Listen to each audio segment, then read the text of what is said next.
Laymen's evangelical fellowship స్థాపకులు దానియేలు గారు 1954వ సంవత్సరం సెప్టెంబర్ 4వ తేదీన చేసిన ప్రసంగము యెహోషువ గ్రంథము 3వ అధ్యాయం 11వ వచనం. జీవము గల దేవుడు మీ మధ్య ఉన్నాడనియు దీని వలన మీరు తెలుసుకుందురు. యెహోషువ తన దేవుని ఎరిగినవాడు. అతడు ఆయన్ను తన జీవితంలో ఎరిగినవాడు. అతడు ఆయన స్పర్శను పొందాడు మరియు ఆయన శక్తిని అనుభవించాడు. యథార్థతతో ప్రతిధ్వనించని ఒక విధమైన భక్తిని కలిగి ఉండుట అనవసరమైన భారము మరియు మనకు సమస్యగా ఉండు భక్తికి కారణమగును. అది ఒక భారమైన భక్తి. యెహోషువ యొక్క భక్తి ఆ విధమైనటువంటిది కాదు. అతడు తన దేవుని ఎరిగినవాడు మరియు ఆయన ఏమై ఉన్నాడో ఎరిగినవాడు. జీవము గల దేవుడు మన మధ్య ఉన్నాడని మీరు తెలుసుకుంటారు అని మనం చదువుచున్నాము.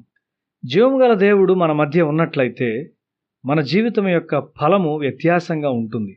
ఆయన మన ఒక్కొక్కరితో ఉండవలసి ఉన్నాడు. ఆయన పెద్దలతో మాత్రమే ఉంటాడు, కానీ మనలో ప్రతి ఒక్కరితో ఉండడు అని మనం చెప్పలేం. జీవము గల దేవుడు వారికి ముందుగా వెళ్తున్నాడు. యాజకుల పాదములు యోర్దాను నీళ్లను తాకినప్పుడు ఇది రుజువు చేయబడింది.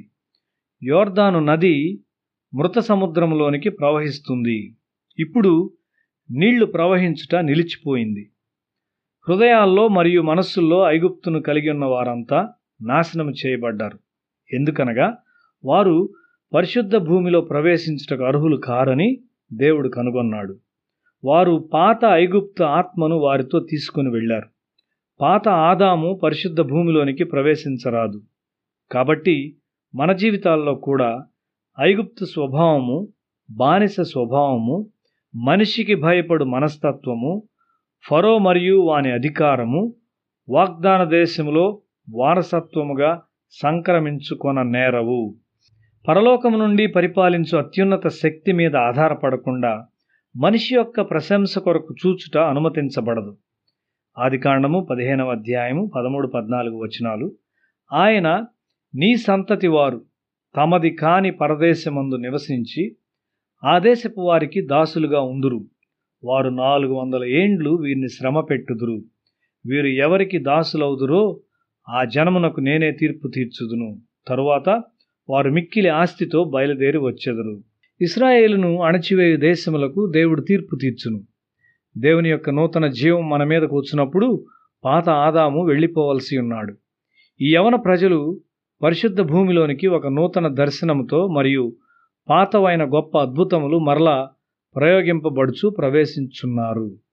నీలో పాత పులిపిండిని ఏ విధముగానైనను కలిగి ఉండకూడదు.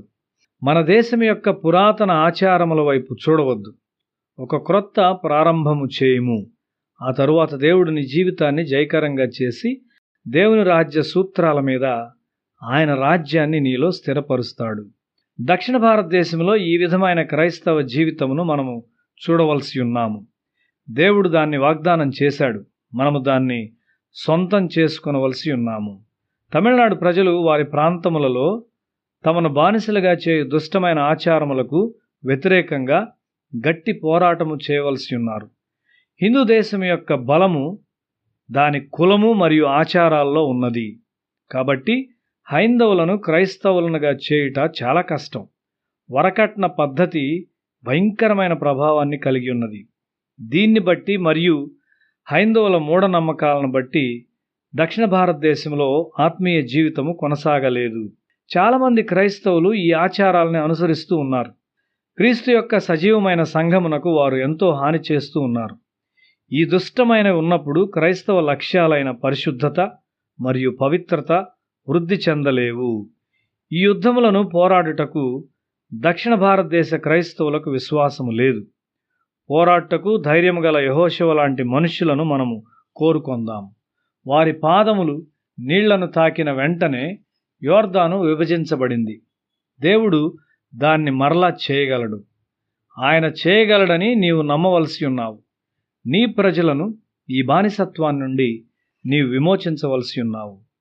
నీవు ఒంటరిగా చేయలేవు, కాబట్టి నా శక్తిని ప్రదర్శించి నీ విశ్వాసమును బలపరుస్తాను అని దేవుడు చెప్తూ ఉన్నాడు. ఇప్పుడు మనం బలం పొందుచున్నాము.